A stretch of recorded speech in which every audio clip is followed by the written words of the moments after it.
নমস্কাৰ। কথাশিল্পৰ ষ্টুডিঅ'ৰ পৰা আমি প্ৰথমবাৰৰ বাবে ৰাইজৰ মাজলৈ গ'লোঁ কথাশিল্পৰ আড্ডা নামেৰে এক অনুষ্ঠানলৈ। আজি আমি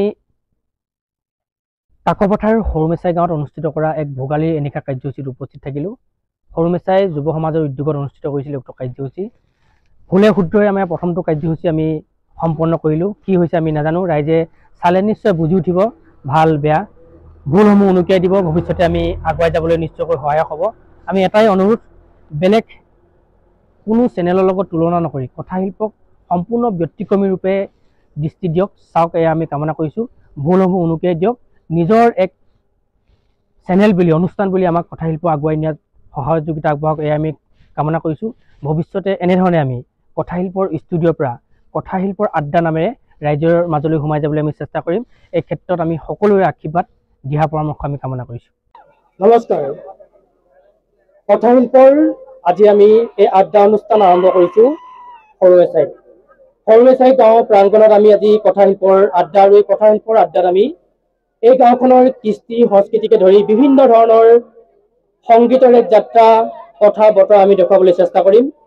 সৰুমেচাই গাঁৱৰ যুৱ সমাজৰ উদ্যোগত তেওঁলোকে অনুষ্ঠিত কৰিছে দুদিনীয়া কাৰ্যসূচীৰে এই ভোগালীৰ এসাঁজ, আৰু এই ভোগালীৰ এসাঁজৰ এই অনুষ্ঠানত আমি উপস্থিত আছো আৰু আপোনালোকক আমি দেখাবলৈ চেষ্টা কৰিম এই অনুষ্ঠানৰ প্ৰতিটো দৃশ্য।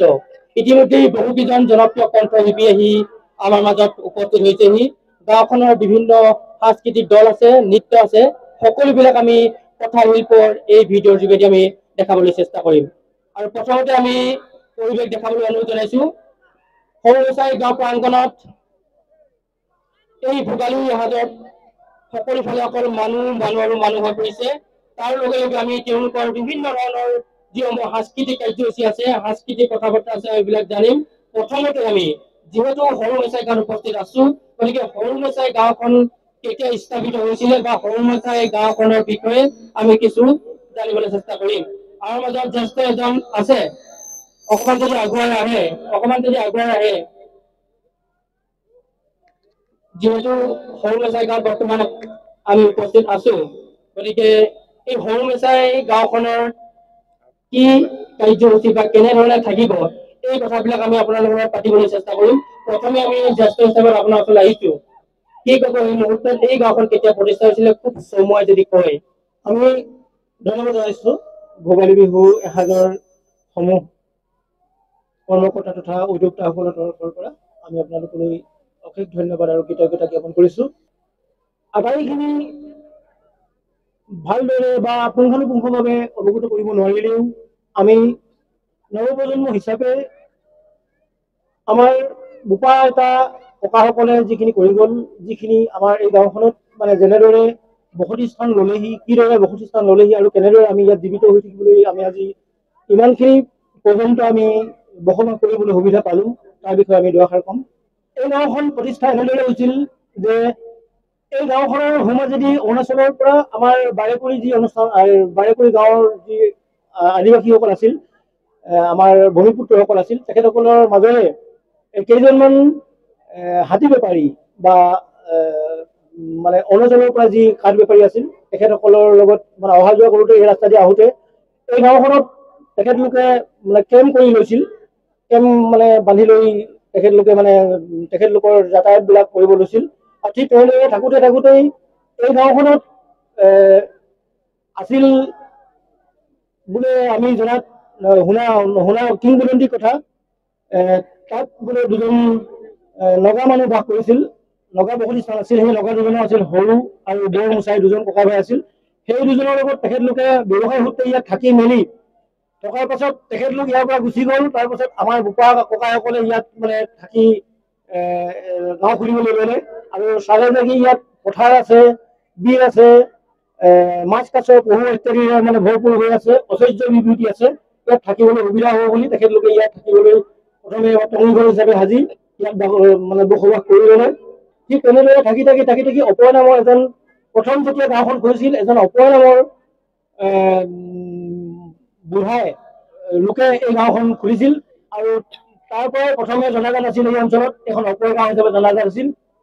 তাৰ পাছৰে পৰা যেতিয়া ইয়াত সৰু আৰু বৰ মোচা নামৰ দুজন নগা মানুহ বাস কৰিছিল তেখেতসকলৰ নামেৰে পাছত অৱশেষত গৈ কিনি সৰু মিছাই আৰু বৰ মিছাই নামৰ আমাৰ গাঁওখন সৰুজনত থাকিল সৰুজন ককাই ভাই থাকিল আৰু ডাঙৰজন বৰ বুলি কিনে এখন বৰ মেচাই বুলি ওচৰৰ দাঁতি কাষৰ এখন বৰ মেচাই আছে সেই ঘৰখনত বৰ মেচাই ওলাজন মোচাই নামৰ দুজনে বৰ আৰু সৰু ককাই ভাই দুজনৰ নামত বৰ মেচাই আৰু সৰু মেচাই বুলি আমি জানিব পাৰিছো যাতে আমি ধন্যবাদ জনাইছো এক সমমিলনৰ আচলতে স্থান বুলি ক'লে ভুল কৰা নহব এই সৰু মেচাই আৰু এই সৰু মেচাই বাকৰিতে আমি উপস্থিত আছো ইতিমধ্যে বিহু আৰম্ভ হৈছে বিভিন্ন আমি দেখিছো এইফালে নিজাববীয়াকে তেওঁলোকে বিহু বিলাক গাইছে আমি যদি কথা পাতিবলৈ চেষ্টা কৰিম আমি আইতাসকলক দেখিছো আমি অকমান যদি আমি সোমাব পাৰো তেতিয়াহ'লে যিহেতু আইতাগৰাকী আছে আইতাই খুব দুখ মনে আছে আচলতে তেখেতে সাংস্কৃতিক সন্ধিয়া উপভোগ কৰিম বুলি আহিছে আৰু তাৰ মাজতে আহি আমি উপস্থিত হৈছোহি আইতাই মুখখন লুকুৱাইছে আমি যদি আইতাৰ পৰা অকমান পুৰণা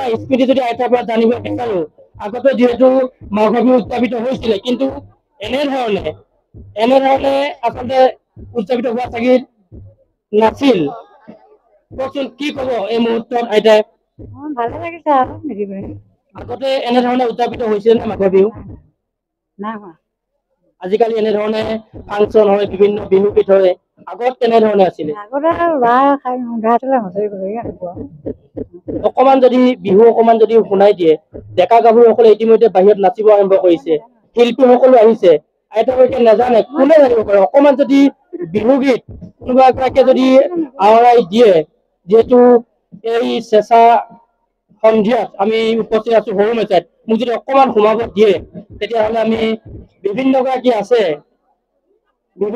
আছে আমি তেওঁলোকৰ পৰা আমি এইগৰাকী আমাৰ আইতাক দেখাইছে সকলোৱে আইতাক যদি অকমান বিহু অকমান যদি আওৰাই দিয়ে ৰাইজে নিশ্চয় অকমান ভাল পাব হ'ব অকমান উঠি যদি লয় সুবিধা হ'ব অকমান যদি পুৰণা বিহু অকমান যদি আওৰাই দিয়ে দৰ্শকসকলে ভাল পাব আপুনিও পুৰণা অকমান স্মৃতি ৰোমন্থন কৰিবলৈ সুবিধা পাব নালাগে হ'ব কথা ক'ব লাগিব নেকি নালাগে আপুনি অকল পুৰণা যদি আপোনাৰ মনত অহা কিবা গান এটা যদি অকমান গুণগুণাই দিয়ে গাৰে চাদৰ এৰিয়া আই জমুৰে মানুহজনী বিচনা তলত চৰিয়া কুকুতি ভুকিলে চাকিতি জ্বলাবা মেচিদাখনতে হাতত লৈ আহিবা মহৰ নাকি ঘোঁৱালে কাম বাটত পালে তোমাক জোকাম নকবা দেই ৰাতি বিহু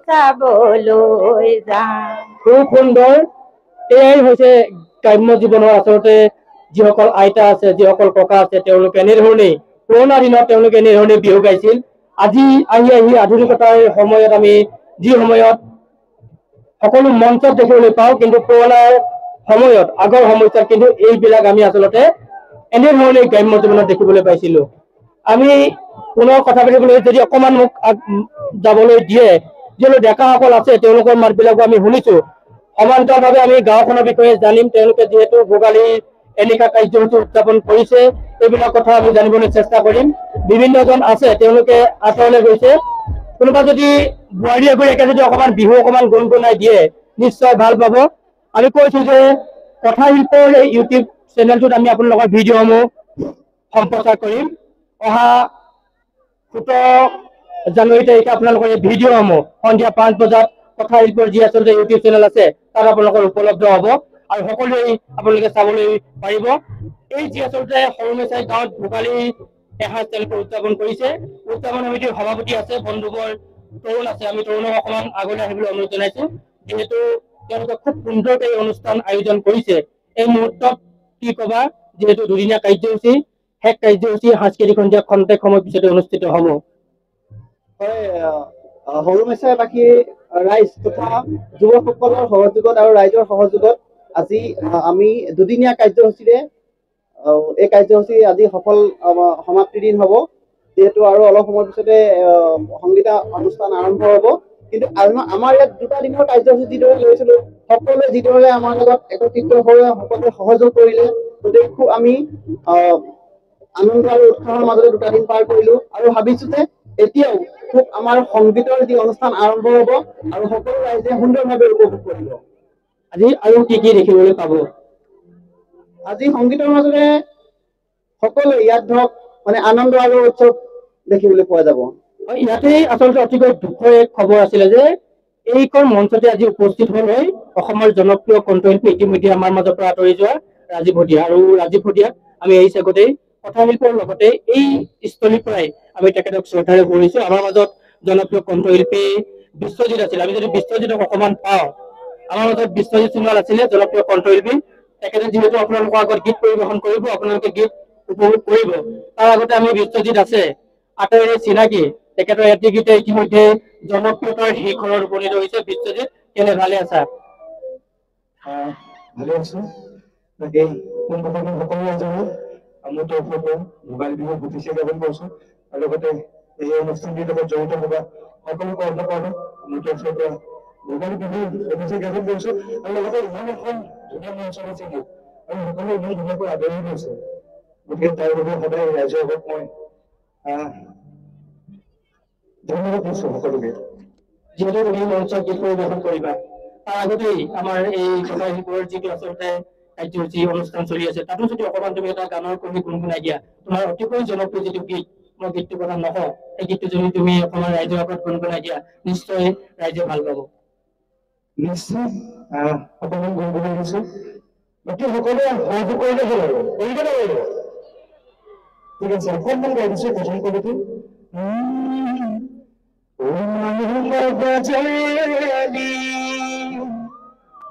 তাৰপিছত কি হ'ব? মোৰ একদম মাতটো গভীৰ আছে, যিহেতু এইকেইদিন কণ্টিনিউ অনুষ্ঠান কৰি আছো, যিহেতু ঠাণ্ডাও, গতিকে অকণমান গাইছো।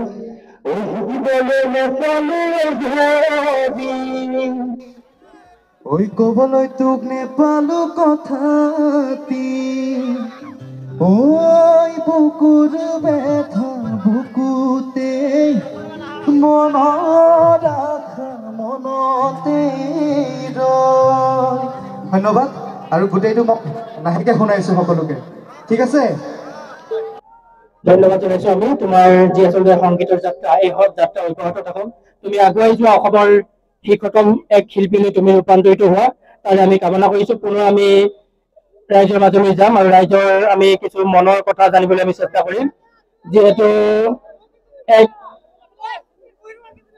চকীত বহি থকা সকলৰ ওচৰত যাব গৈছে, এতিয়া আমি চকীত বহি থকা সকলৰ ওচৰত যাব গৈছে, গতিকে কোনোবা এগৰাকী যদি মহিলাই আমাক যদি অকমান গুণগুণাই দিয়ে, মই যদি অকমান সোমাবলৈ ৰাস্তাটো মোক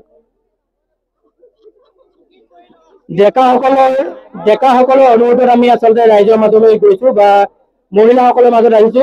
কোনগৰাকীয়ে অকমান, যিহেতু আমি আগতে কৈছো যে মৰাণ, মটক, আহোম বিভিন্ন জাতি জনগোষ্ঠীৰ সমন্বয় স্থল এই সৰুমেচাই। এই সৰুমেচাইত আমি অকমান যদি মৰাণ গীত নুশুনো বা মৰাণ গীত যদি কোনোবাই আওৰাই নিদিয়ে আচলতে বেয়া লাগিব। গতিকে অকমান আমাৰ এগৰাকী বাইদেউ খুব ধুনীয়াকৈ চাই আছে আৰু বাইদেউ গৰাকী ওচৰলৈ আহিছো। এই বাইদেউ গৰাকী অকমান যদি গুণগুণাই দিয়ে ভাল লাগিব। অকমান উঠি লওক, সকলোৱে দেখিব তেতিয়া। অকমান মৰাণ গীত, মৰাণ জনগোষ্ঠীৰ গীত অকমান যদি আপুনি গীত গুণগুণাই দিয়ে, যিয়ে নহওক, অকল মৰাণ বুলিয়ে নহয়, আপোনাৰ ইচ্ছামতে যদি অকমান বিহু গীত, যিহেতু আমি ভোগালী উৎসৱত উপস্থিত আছো, গতিকে বিহুৰ বাহিৰে বেলেগ আচলতে সোমা নাপাব, গতিকে বিহু।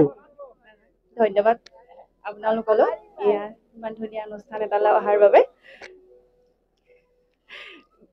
কথা কোৱা অভ্যাস নাই বাৰু, এনে কথা ক'ব নালাগে আচলতে গীত। হয় হয়। আগফালৰ চোতালত দুপৰীয়া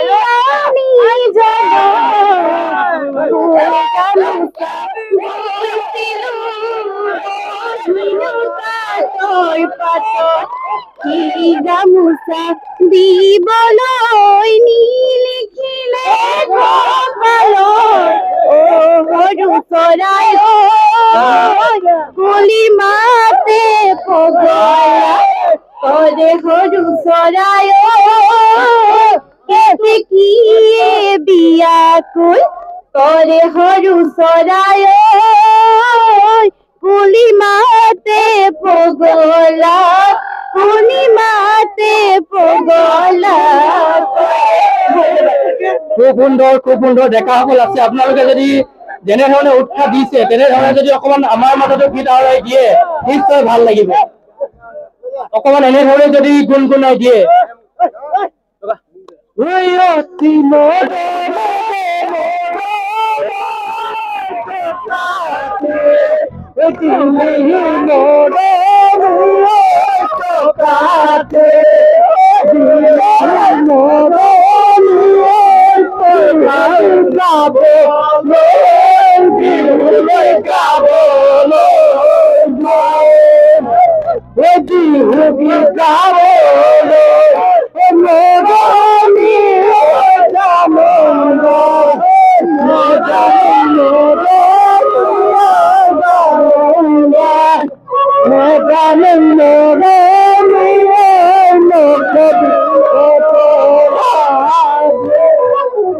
খুব সুন্দৰ খুব ধুনীয়া এই হৈছে আচলতে অসমীয়াৰ কৃষ্টি অসমীয়াৰ সংস্কৃতি যি আচলতে তিনি বিহু আছে ৰঙালী বিহু ভোগালী বিহু আৰু কাতি বিহু এই ভোগালী এনেকুৱা কাৰ্যসূচীত আমি উপস্থিত আছো সৰুমেচাই গাঁৱত আৰু সৰুমেচাই গাঁৱৰ ডেকা গাভৰু বা বিভিন্ন ধৰণৰ বিভিন্ন যি আচলতে কাৰ্যসূচী তেওঁলোকে পৰিৱেশন কৰিছে আনন্দ কৰিছে খন্তেক সময় পিছতেই যিহেতু কেইবাজনো জনপ্ৰিয় কণ্ঠশিল্পী আপোনালোকৰ মাজত গীত পৰিৱেশন কৰিব সকলো দিশে আচলতে অকল মানুহ আৰু মানুহ হৈ পৰিছে এই দিশলৈ যদি আমি অকমান সোমাও অকমান যদি আমাক সঁহাৰি জনাই নিশ্চয় ভাল লাগিব ছোৱালীসকল নাই নেকি সৰুমেচাই গাঁৱত ছোৱালী কম নেকি মই সকলো এইফালে আইতাসকল দেখিলো এইফালে বোৱাৰীসকল দেখিলো গতিকে ছোৱালী নাই নেকি ডেকাসকলে তেওঁলোকৰ শক্তি ইতিমধ্যে দেখাইছে খুব ধুনীয়াকৈ তেওঁলোকে বিহু গীত আওৰাইছে আৰু বিহু আচলতে সকলোকে আমোদ দিছে অকমান যদি ছোৱালীসকলক আমি দেখো তেওঁলোকৰ মুখত যদি অকমান দেখাও অকমান যদি আগুৱাই আহে এইফালে আছে এগৰাকী যুৱতী আচলতে ভণ্টি হ'ব তেওঁ আগুৱাই আহিছে তেখেতৰ মনৰ ভাৱ আমি জানিবলৈ চেষ্টা কৰিম হালি চালি তুমি নিশ্চয় আমি পাতি হৈ যাইলে ওই জানলি হেরি সামনে পাতি হৈ যাইলে ওই জানলি হেরি হলালে মেজেঙ্গা পাতে ওই জানলি হেরি হলালে মেজেঙ্গা খুব ধুনীয়া কণ্ঠ আৰু এগৰাকী তোমাৰ নামটো যদি অকমান জানিব পাৰো উষা নেওগ ঘৰ সৰুমাইথঙৰ উষা নেওগৰ আমি উজ্জ্বল ভৱিষ্যত কামনা কৰিছো খুব সুন্দৰ কণ্ঠ সৰুমাইথঙৰ পৰা আমি যিহেতু তেওঁলোকে গীত পৰিৱেশন কৰিছে ইয়াৰ স্থানীয় যুৱতীসকল আমি যদি অকমান পাওঁ তেওঁলোকৰ মুখেৰে যদি আমি অকমান গীত শুনো নিশ্চয় ভাল লাগিব আমি স্থানীয় যিসকল যুৱতী আছে তেওঁলোকৰ মাজলৈ আমি আহিছো তেওঁলোকে বিহু গীত গাব নিজে আমোদ পাব নিজৰ যিটো সংস্কৃতি নিজৰ কৃষ্টি সকলোৱে জীয়াই থব লাগিব তাৰ মাজতে আমি আপোনালোকৰ মাজত আহিছো আমাৰ যিহেতু সংস্কৃতি কৃষ্টি গতিকে আমি জীয়াই থব লাগিব আমি যদি অকমান বিহু শুনো ৰাইজক আমোদ দিয়ে নমস্কাৰ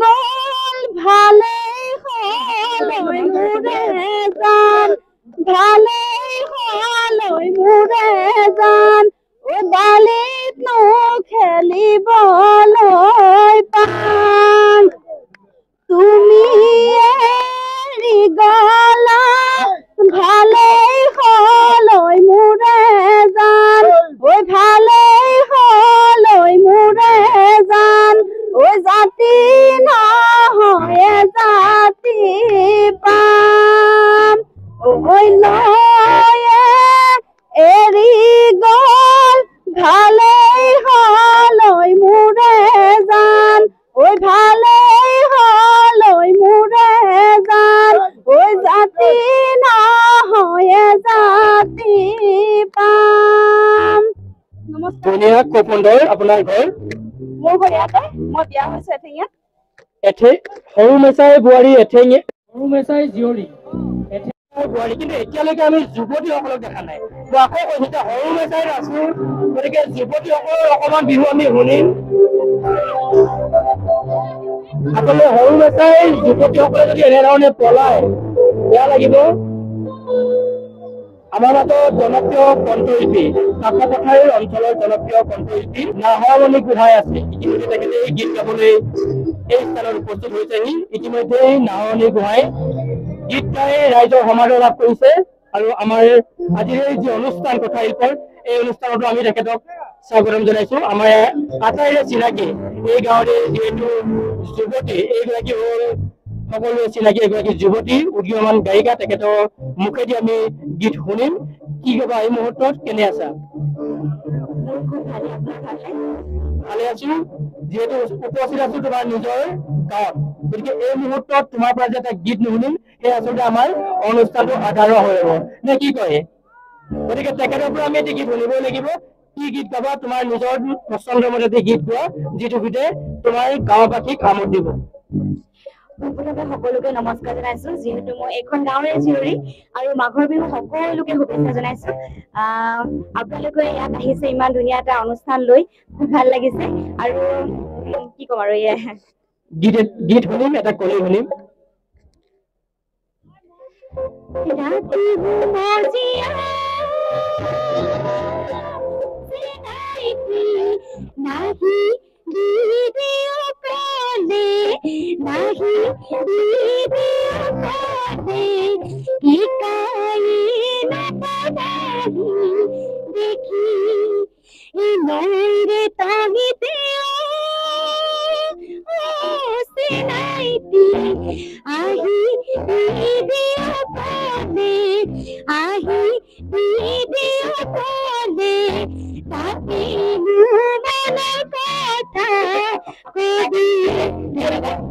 ধন্যবাদ জনাইছো আৰু আমি যিহেতু আপোনালোকৰ মাজত উপস্থিত আছো, আমি পুনৰ কৈছো অনুষ্ঠিত কৰিছে এই ভোগালী এনেকুৱা কাৰ্যসূচী, আৰু এই কাৰ্যসূচীত আমি উপস্থিত আছো আমাৰ এই ইউটিউব চেনেলত। আপোনালোকে অহা 17 জানুৱাৰী সন্ধিয়া 5 বজাত আমাৰ আজি যি অনুষ্ঠান, এই অনুষ্ঠান আপোনালোকে দেখিবলৈ পাব। কথাশিল্পৰ ইউটিউব চেনেলত আপোনালোকে উপলব্ধ হব আপোনালোকৰ এই অনুষ্ঠান। এগৰাকী আইতাই খুব সুন্দৰকৈ আমাক এটি গীত শুনাইছিলে, আৰু এটি যদি গীত আমি পুৰণা কিবা গীত এটি যদি কোনোবাই আমাক গাই দিয়ে ভাল পাব, অকমান যদি উঠি দিয়ে সুবিধা হব। মই যিহেতু অকমান উঠি দিয়ক, পুৰণা এফাঁকি বিহু আমি শুনিব বিচাৰিম, ৰাইজক যদি আমোদ দিয়ে। যিহেতু আইতাসকল উঠিলে সেইফালে ডেকাসকলে চিঞৰিবলৈ আৰম্ভ কৰি দিয়ে, যুৱতীসকলে আমি বিচাৰি পোৱা নাই, গতিকে আইতাসকলৰ মুখেৰে আমি বিহু শুনিম।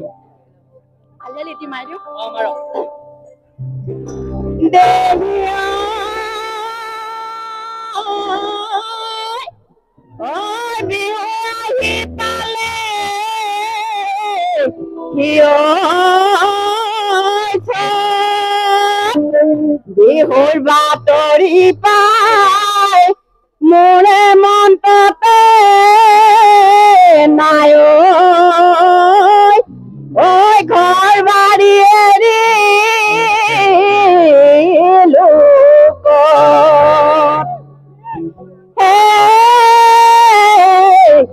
গোৰেনো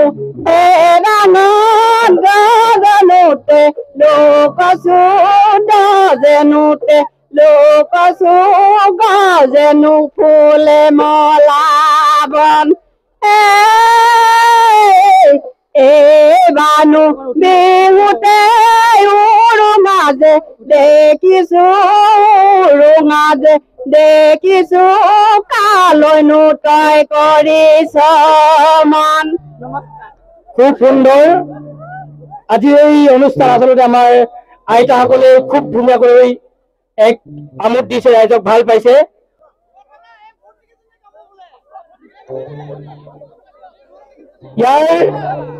ইয়াৰ যিসকল যুৱতী আছে বা ছোৱালী আছে তেওঁলোকে আচলতে লাজ কৰি অকমান তেওঁলোকে কেমেৰা আগত আহিবলৈ অকমান অসুবিধা পায়, তথাপিতো আমি চেষ্টা কৰিম তেওঁলোকৰ মুখৰ পৰা। এগৰাকী নমাধ্যমৰ এগৰাকী যুৱতীয়ে খুব সুন্দৰকৈ আগবাঢ়ি আহিছিলে, তেনেধৰণে কোনোবাই নিজৰ বিৰুদ্ধে কোনোবাই আগবাঢ়ি আহিব নেকি? কোনোবাই যদি নিজাববীয়াকৈ আগবাঢ়ি আহি অকমান গীত পৰিৱেশন কৰে, ৰতন হৰিয়াল আছে নেকি, কবি ৰতন হৰিয়াল আছে নেকি আমাৰ মাজত? যিহেতু আমি সৰু মেচাত আছো, তিনিচুকীয়া জিলাৰ অসমৰে এগৰাকী সুপ্ৰতিষ্ঠিত কবি ৰতন হৰিয়াল, ৰতন বৰা, গতিকে তেখেতৰ যদি এটা কবিতা শুনিলো হয়, তেখেত যদি উপস্থিত আছে, ৰতন হৰিয়াল যদি উপস্থিত আছে, আমি কবিতা শুনিম। ৰতন হৰিয়াল আমাৰ মাজত আহি পোৱা নাই। ইয়াৰ সমান্তৰালভাৱে আছে বন্ধু ৰতন হৰিয়াল আছে, যিহেতু ৰতনৰ নিজৰ বাসগৃহত নিজৰ যি গৃহ ভূমি উপস্থিত আছো। কি কবা এই মুহূৰ্তত আৰু ভোগালীৰ আয়োজন কেনে? অতিকৈ মৰম লাগিছে সকলোকে, আৰু সৰু মেচাত প্ৰথম যিহেতু মাঘৰ বিহু, আৰু কথাশিল্পই যি আয়োজন কৰিছে, আটাইতকৈ ভাল লগা কথা এইটোৱেই, কথাশিল্পই এনেকুৱা এটা অনুষ্ঠান যে কৰিছে আমাৰ সকলোৰ বাবে ভাল খবৰ। গতিকে আমি কথাশিল্পক পুনৰ শুভেচ্ছা জনাইছো, আৰু কবিতা পাঠ কৰিব লাগিব, সকলো আছে কবিতা পাঠ কৰিম। ৰতন বুলিলে আচলতে কবি বা কবিতা, গতিকে কবিতা এটা যদি পাঠ নকৰা গোটেই অনুষ্ঠানটোৱেই আধাৰুৱা হৈ পৰিব। এটা কবিতা আমি শুনিম এই মুহূৰ্তত। মিণ্টু তালুকদাৰে যিহেতু কৈছে কবিতা পাঠ কৰিবৰ কাৰণে, এইটো কবিতা পাঠ কৰিবই লাগিব। আৰু কবিতা এনেকুৱা এটা বস্তু সাধাৰণ মানুহে বুজি নোপোৱা এটা কবিতা, আৰু অলপ পাছতেই গানৰ মাজলৈ যাম আমি। গানতকৈ কবিতাটো বৰ ভাল নহয়, সকলোৱে জানে, কিন্তু কবিতাটো পাঠ কৰি শুনাই পেলাই কবিতাটো পাঠ কৰি বিচাৰিছো।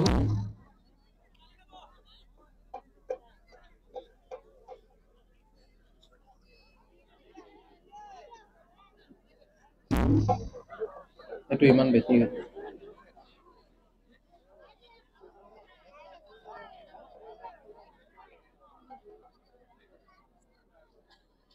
তেখেতে এতিয়াও কবিতাটো আচলতে বিচাৰি ল'ব পৰা নাই। আমি শুনিম, কবিতা শুনিম, ৰাইজক কবিতা শুনাম। আমাৰ মাজত ছাত্ৰ নেতা ধন দত্ত আছে, আক্ৰাচুৰ কেন্দ্ৰীয় সমিতিৰ নেতা, গাড়ী চালক সন্থাৰ বিষয়ববীয়া। কি কবা এই মুহূৰ্তত? হয়, নমস্কাৰ। প্ৰথমতে মই আমাৰ কথাশিল্পৰ বিষয়ববীয়াসকলক পোনপ্ৰথমে মই ধন্যবাদ জ্ঞাপন কৰিছো। তেখেতলোকে এই মোৰ সুন্দৰ অনুষ্ঠানটোত তেখেতলোকে চমুকৈ কিবা এটা ক'বলৈ তেখেতলোকে আগবঢ়াইছে। পোনপ্ৰথমে মই সৰু মেচাৰ যুৱ সংঘৰ উদ্যোগত আৰু সৰু মেচাবাসী ৰাইজৰ উদ্যোগত যি ভোগালী উৎসৱ এনিশা যি অনুষ্ঠান আহ্বান কৰিছে তেখেতলোকে, আৰু মোক তিনিচুকীয়াৰ পৰা নিমন্ত্ৰণ কৰি তেখেতলোকে এই সভাখনত আমন্ত্ৰিত কৰিছে। তেখেতলোকক মই উদ্যোক্তা সমিতিৰ বিষয়ববীয়াসকলক মই ধন্যবাদ জ্ঞাপন কৰিছো, আৰু আমাৰ সৰু মেচাবাসী ৰাইজৰ লগতে মই অসমবাসী ৰাইজক ভোগালী বিহুৰ আন্তৰিক সেৱা কৰা ওলগ যাচিছো। আজি সঁচাই আনন্দিত হৈছো। মই তিনিচুকীয়া বিভিন্ন অনুষ্ঠানত মই গৈছো, কিন্তু আজি সৰু মেচাত উপস্থিত হৈ এনেকুৱা লাগিছে যে সৰু মেচাবাসী সঁচাকৈ ভোগালী আনন্দত উৎফুল্লিত হৈ ৰাইজ ওলাই আহিছে। ইয়াতকৈ আৰু আনন্দৰ কথা নাই। আমাৰ এই ভোগালীৰ যি অনুষ্ঠান, যি কলা কৃষ্টিবিলাক যি আমাৰ সৰু মেচাবাসী যি যুৱসং লয় তেখেতলোকে জীয়াই ৰাখিছে, তাকে মোৰ বহুত ভাল লাগিছে। আজি তাতোতকৈ ভাল কথা আছিলে, আজি আমাৰ ৰাজীৱ শদিয়াকাই তেখেতৰ লগত মই আমাৰ ফিলবাৰী অনুষ্ঠানত যোৱাৰ আগত তেখেতে মোক কৈছিলে, আমি একেলগত মোৰ ঘৰৰ ওচৰতে তেখেতৰ তিনিচুকীয়া গেলাপুখুৰীতে তেখেতে থাকে, তেখেতে কৈছিলে যে ধন মই কৈছিলো মোকো তেখেতলোকে নিমন্ত্ৰণ কৰিছে, একেলগতে যাম ককাই। তো তেখেতে আজি হয়তো উপস্থিত হ'ব নোৱাৰিলে, যিহেতু বিধিৰ বিধান তেখেত আজি আমাৰ মাজত নাই। তথাপিতো তেখেতক আমি এই মঞ্চৰ দ্বাৰাই তেখেতক শ্ৰদ্ধাঞ্জলি জ্ঞাপন কৰিছো। লগতে আজি মই উপস্থিত হৈছোহি, আজি আমাৰ সদৌখন কুশলী ছাত্ৰ সন্থা আক্ৰাচুৰ ছাত্ৰ সন্থাৰ মই কেন্দ্ৰীয় সহকাৰী সাধাৰণ সম্পাদক, লগতে মই পৰিবহণ সন্থাৰ ওলাচমৰ জেনেৰেল ছেক্ৰেটাৰী। আজি এই অনুষ্ঠানত মই উপস্থিত হৈ মোৰ নিজৰে আনন্দিত লাগিছে। সৰু মেচাবাসী ৰাইজ সঁচাকৈ উৎফুল্লিত হৈ আজি ওলাই আহিছে, আৰু ইমানবিলাক ৰাইজক দেখি মোৰ নিজৰে মনটো ভাল লাগি গৈছে। এই অনুষ্ঠানত যে মোক এই উদ্যোক্তা সমিতিৰ বিষয়ববীয়াই যে আমন্ত্ৰিত কৰি আনিছে, বা মই ইয়াত আজি আপোনালোকৰ মাজত আহি দুই এষাৰ ব্যক্তব্য ৰাখিব পাৰিছো কাৰণে মোৰ আৰু ভাল লাগিছে। ইমান সুন্দৰ এটা অনুষ্ঠান কথা শিল্পৰ দ্বাৰা ৰাইজৰ মাজত যাতে তেখেতে আগবাঢ়ি যায়, আৰু আগন্তুক দিনতো যাতে তেখেতে ৰাইজৰ মাজত সদায় আগবাঢ়ি যায়, মই তাকে কামনা কৰিছো। আৰু মই সকলো ৰাইজক ভোগালী বিহুৰ আন্তৰিক সেৱাৰ পৰা ওলগ যাচিছো। ধন্যবাদ। তেখেতে ৰাজীৱ শদিয়াক স্মৰণ কৰিছে। আমিও কথা শিল্পৰ মজিয়াৰ লগতে এই স্থলীৰ পৰাই পুনৰ ৰাজীৱ শদিয়াক স্মৰণ কৰিছো। কবিতাটো ওলালে নে? কবিতাটো যদি ওলালে তেতিয়াহ'লে আমি ৰাইজক কিছু শুনোৱাবলৈ অনুৰোধ জনাম। কবিতাৰ শিৰোনাম লখিমী। ধান কাটি শেষ হলত দাৱনীৰ পাছে পাছে ঘৰমৰ লখিমী। শীতৰ এমহীয়াৰ বাট এটা পাৰ হৈ মতা মাঘৰ দুই। ভঁৰালৰ গাধৈত এখন অমিতা হৰিতা আৰু পুৰাতন গোন্ধৰ লখিমী টোপোলা। কবিতা ইমানেই। আৰু কবিতা সকলোৱে বুজি নাপায়, তথাপিও এই যে মতা মাঘৰ মাঘ মাহটো মতা মাঘ বুলি কয় যে, সেইটো কথাকে আমি ব্যক্ত কৰিলোঁ। ধন্যবাদ। যিহেতু কবিতা ব্যক্তিগতভাৱে ময়ো বুজি নাপাওঁ, তথাপিতো কবিতা গাইছে, কবিতা আবৃত্তি কৰিছে, আমি শুনিছোঁ, ৰাইজে শুনিছে। আমাৰ মাজত ধুনীয়া ছোৱালী দুজনীমান আমি দেখিছোঁ, গান গাবা। নিজৰ চিনাকিটো যদি দিয়া আৰু যদি অকণমান গান গুণগুণা নিশ্চয় ভাল লাগিব। নমস্কাৰ, মোৰ নাম শ্ৰীমতী অংকিতা বৰুৱা আৰু মই দবথান গাঁৱৰ। অকণমান যদি গীত গুণগুণাই দিয়া ভাল লাগিব। চৰাই মাছৰো গাইব ধুন্দে খান দিলনি ঐ ধুন্দে খান দিলনি ঐ টুকুৰায়ো সাজিলে বা এই পুৰুষৰ জনম লৈ বহ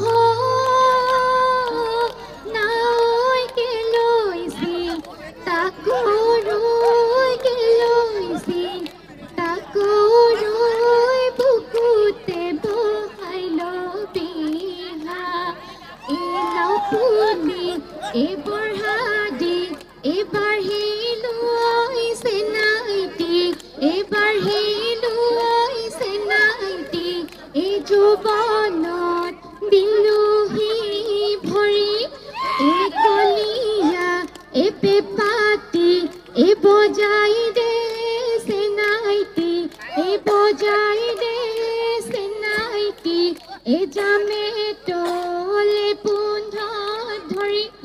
খুব ধুনীয়া, সুন্দৰ। আমাৰ লগত মণিকা বৌ আছে, কিবা ক'ব এই মুহূৰ্তত, কিবা গাব। মই মাইক্ৰফোনটো দিছোঁ, কিবা এটা কৈ দিয়ক। মই কি ক'ম বাৰু?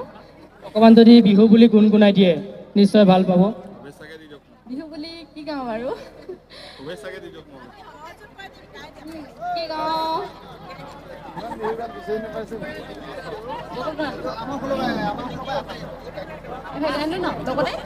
লগে ভাগে যদি গাই দিয়ে অকণমান ভাল পাব ৰাইজে। ৰাজীৱ হৰিয়া ককাইদেউ ভায়েকৰ সখীয়েক হিচাপে মই এফাকি গীত এফাকি গাই দিছোঁ। অ নৈয়ে হলালেও হুবুতি সাগৰলে বব হলালেও তুমি স্মৃতি হৈয়ে ৰব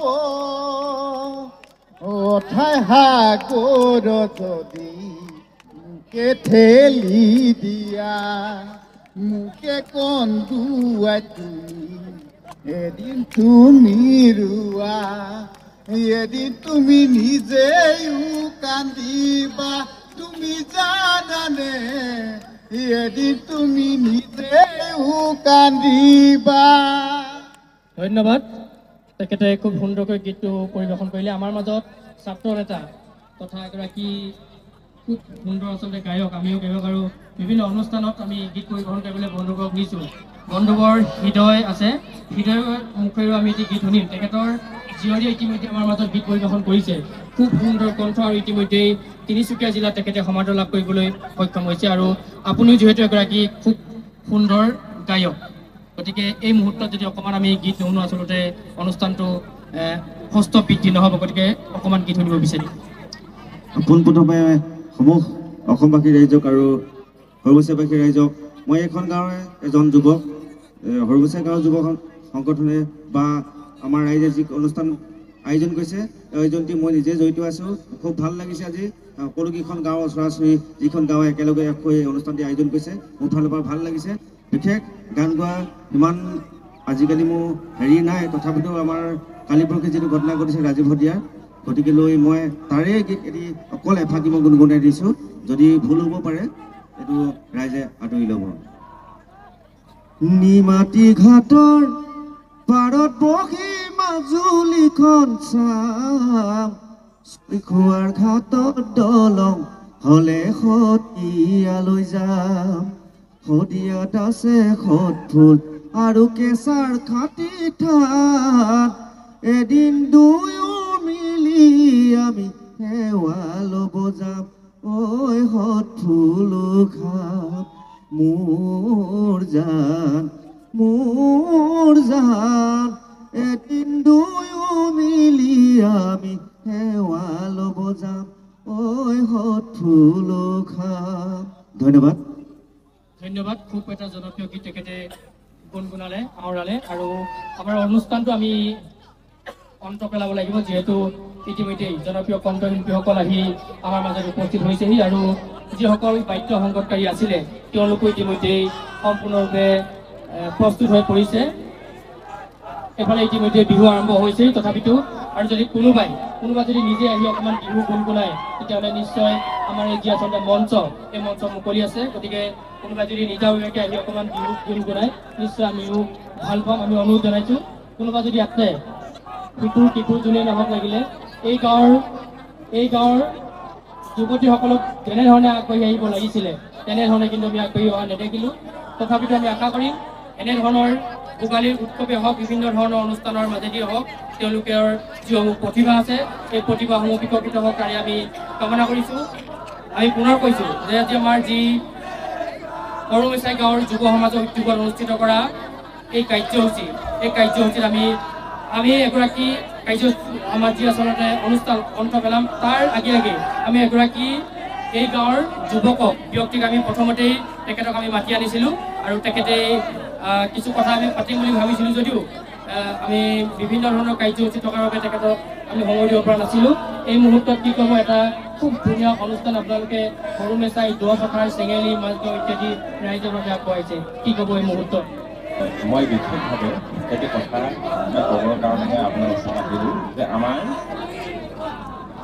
এইখন গাঁৱৰে বা এতিয়া অঞ্চলৰে এজন গৰিয়মান যুৱক এজন আমাৰ সমাজৰ তৰুণ ভাৱক তেখেতে হয়তো আপোনালোকৰ এই অনুষ্ঠানটিক লৈ বহুতখিনি তেওঁ আপোনালোকৰ পৰা অনুপ্ৰেৰণা পাইছে বা আমাৰ এই ৰাইজৰ পৰা বহুতখিনি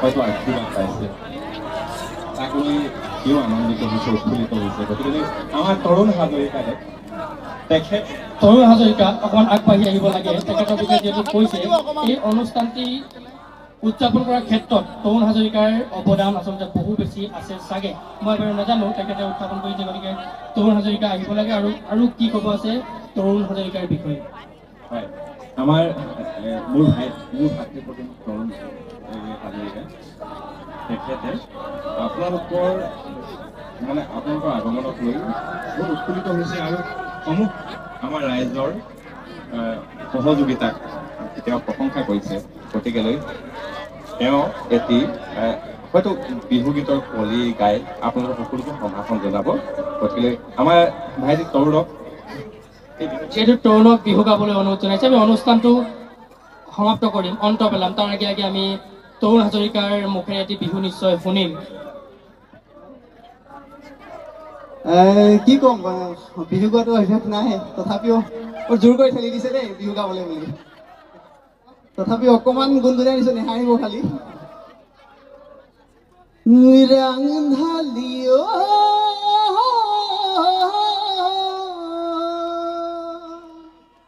তোৰ মৰমৰ দেখাৰি শুনিবলে কেতিয়া পাম সদায় পুৱা গধূলি ৰাংধালিও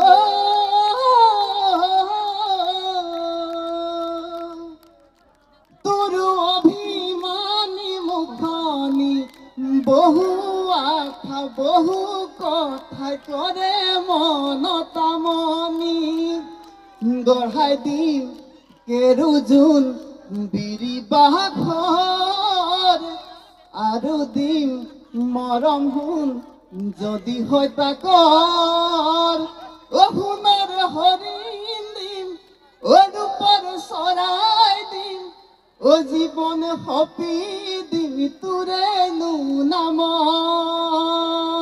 ধন্যবাদ।